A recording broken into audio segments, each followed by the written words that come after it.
दोस्तों नमस्कार, स्वागत है आप सभी का online data first YouTube channel पर। इस वीडियो में हम बात करने वाले हैं कई बड़ी लेटेस्ट अपडेट के बारे में। जैसा कि दोस्तों आप जानते हैं, किसी भर्ती संबंधित कोई भी जानकारी होती है आप सभी को ऑनलाइन डेटा फर्स्ट चैनल के माध्यम से सबसे पहले दी जाती है। इस वीडियो में हम बात करेंगे 63,000 नई प्राइमरी शिक्षक भर्ती के बारे में। इसके अलावा उत्तर प्रदेश के अंदर यहाँ पे 69,000 शिक्षक भर्ती को लेकर जारी नोटिफिकेशन के बारे में, अभी एक नई भर्ती के विज्ञापन के संबंध में जिसकी योग्यता और चयन प्रक्रिया के बारे में आपको जानकारी दी जाएगी।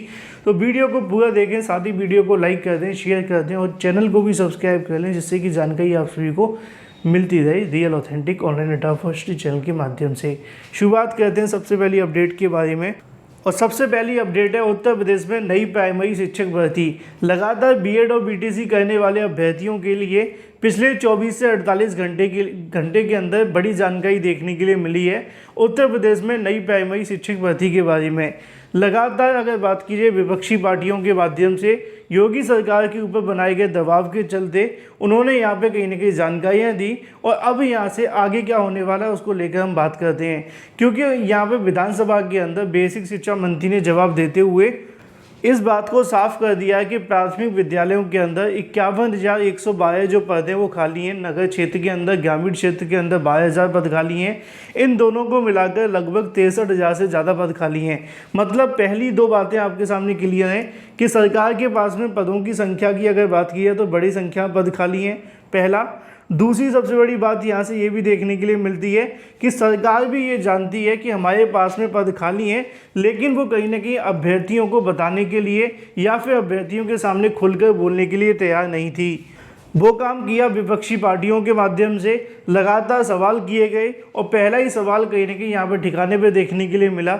अब अगर बात की जाए नई प्राथमिक शिक्षक भर्ती के विज्ञापन के लिए, तो अभ्यर्थियों के माध्यम से 63,000 पदों पर नई शिक्षक भर्ती को लेकर जो सरकार ने जानकारी दी है कि हमारे पास पद खाली हैं, उसी के आधार पर दबाव बनाने का प्रयास किया जा रहा है। योगी सरकार के मंत्री, विधायक, इसके अलावा जो भी यहाँ पे संबंधित अधिकारी हैं बेसिक शिक्षा विभाग के अंदर, उन सभी से मुलाकात करके इन खाली पदों के संबंध में ब्यौरा जुटाकर शिक्षक भर्ती के लिए दबाव बनाया जाएगा।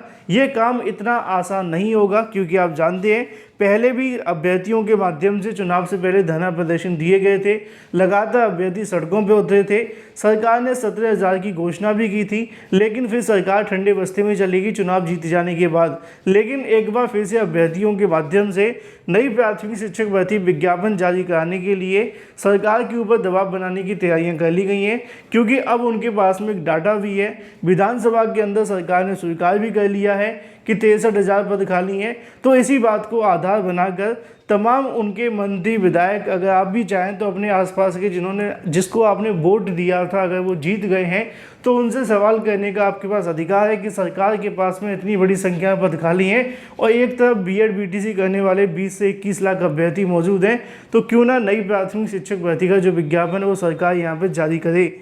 और लगातार विपक्षी पार्टियों के माध्यम से नई प्राथमिक शिक्षक भर्ती के मुद्दे को विधानसभा में उठाए जाने का भी प्रयास होगा, जिससे कि कहीं ना कहीं सरकार के ऊपर चारों तरफ से दबाव बने नई प्राथमिक शिक्षक भर्ती के लिए मंत्री, विधायक, सांसद और इसके अलावा जो भी बेसिक शिक्षा विभाग के अधिकारी हैं। अब इसका परिणाम आपको आगामी कुछ समय में देखने के लिए मिलेगा, लेकिन जो भी सक्रिय अभ्यर्थी उन्होंने तैयारियाँ शुरू कर दी हैं, आप लोग भी बढ़ चढ़ कर इसमें हिस्सा लें। बात कर लेते हैं अपनी अगली अपडेट के बारे में, जो कि संबंधित है हाल ही में जारी एक और नई भर्ती के विज्ञापन के बारे में। आप जानते हैं कि बहुत सारी ऐसी भर्तियां जिनके विज्ञापन जारी होते रहते हैं, और अगर आप चाहें तो इनमें आवेदन करके अपने लिए एक सीट भी ले सकते हैं, जब तक बहुत सारी भर्तियों की आपकी जो ड्रीम भर्ती हैं वो नहीं आ पा रही हैं। तो यहाँ पे दोस्तों आप सभी के सामने देखने के लिए मिल जाता है। इसके लिए ऑफिशियल नोटिफिकेशन जारी कर दिया गया है। अगर बात की जाए ऑनलाइन आवेदन के बारे में, तो 22/9/2022 से आपके ऑनलाइन आवेदन शुरू कर दिए जाएंगे। 12/10/2022 तक आपको देखने के लिए मिलेंगे। फीस पेमेंट के लिए लिखा हुआ है कि 22/9/2022 से लेकर 12/10/2022 तक देखने के लिए मिलेगा।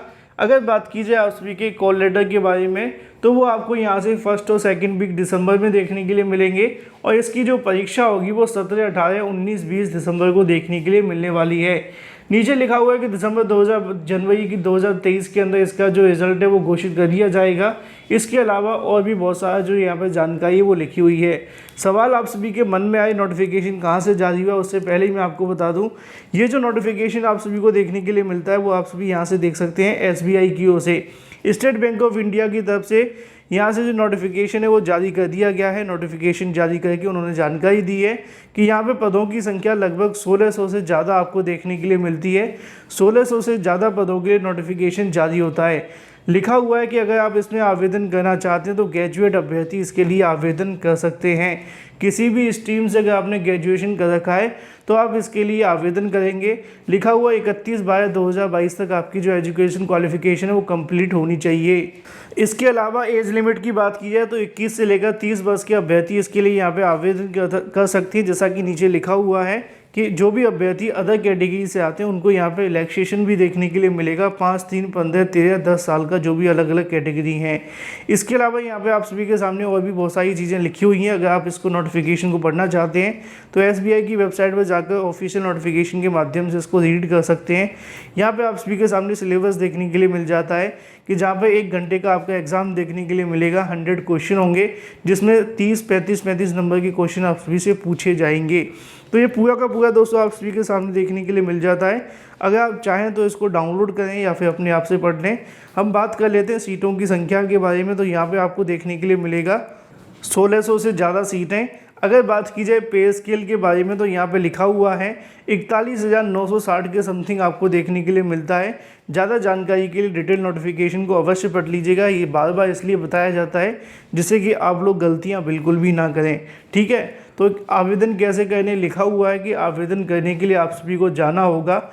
2 वेबसाइटें आप सभी के सामने लिखी हुई हैं, bank.sbi या फिर इसके अलावा www.sbi.com.in करियर्स पे जाकर आप सभी इसके लिए यहाँ से जो आवेदन है वो कर सकते हैं। यही दोनों वेबसाइट का इस्तेमाल आपको करना होगा। अधिक जानकारी के लिए आप सभी नोटिफिकेशन को पूरा पढ़ लें। बात कर लेते हैं अपनी अगली अपडेट की तरफ जो कि संबंधित है 69,000 इसके अलावा एडेड जूनियर को लेकर। एडेड जूनियर शिक्षक भर्ती के बारे में सुबह ही समाचार पत्रों में जानकारी निकली थी कि परिणाम शासन को भेज दिया गया है। अब शासन की तरफ से आगे की कार्यवाही शुरू कर दी गई है। तो वहीं दूसरी तरफ अभी भी बहुत सारे अभ्यर्थी सचिव परीक्षा नियामक अधिकारी से मुलाकात करके इस बात को मनवाने का प्रयास कर रहे हैं कि उनका जो रिजल्ट है वो इनवैलिड है। आज भी बहुत सारे अभ्यर्थी पहुंचे हुए थे लेकिन PNB के माध्यम से उनको गलतियां बताते हुए, सिवाय हर एक की OMR में गलती नहीं बताई है लेकिन उन्होंने कुछ कारण बताए थे और उस कारण के आधार पर अभ्यर्थियों को फिर से वापस भेज दिया है। अभ्यर्थी नाराज़ है। उनका कहना है कि वो इस मामले को लेकर कोर्ट जा रहे हैं और कोर्ट से अगर कुछ ऊपर नीचे होता है तो सभी के लिए नुकसान देखने के लिए मिलेगा। लेकिन सचिव परीक्षा नियामक अधिकारी जिनकी OMR यहाँ पे दिखाई है उसके आधार पर उन्होंने इस बात को अभी तक स्वीकार नहीं किया है कि किसी का भी परिणाम इनवैलिड हुआ है। सचिव परीक्षा नियामक अधिकारी, ऐसा उनका कहना है। अगर बात की जाए अभ्यर्थियों के माध्यम से, वो अभी भी इस बात का दावा कर रहे हैं कि उनकी OMR सही है और किसी प्रकार की कोई गलती नहीं है। आज भी अभ्यर्थी पहुँचे हुए हैं लेकिन निष्कर्ष कुछ भी देखने के लिए नहीं मिला।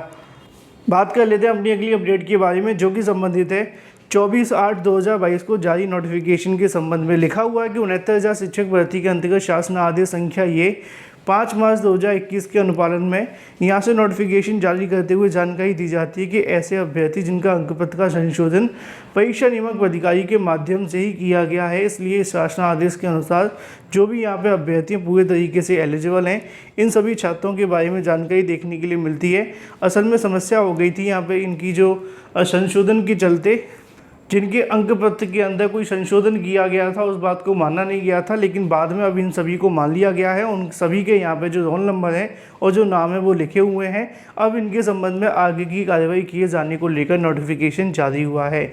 वीडियो को लाइक कर दें, साथ ही शेयर कर दें और चैनल को सब्सक्राइब कर लें।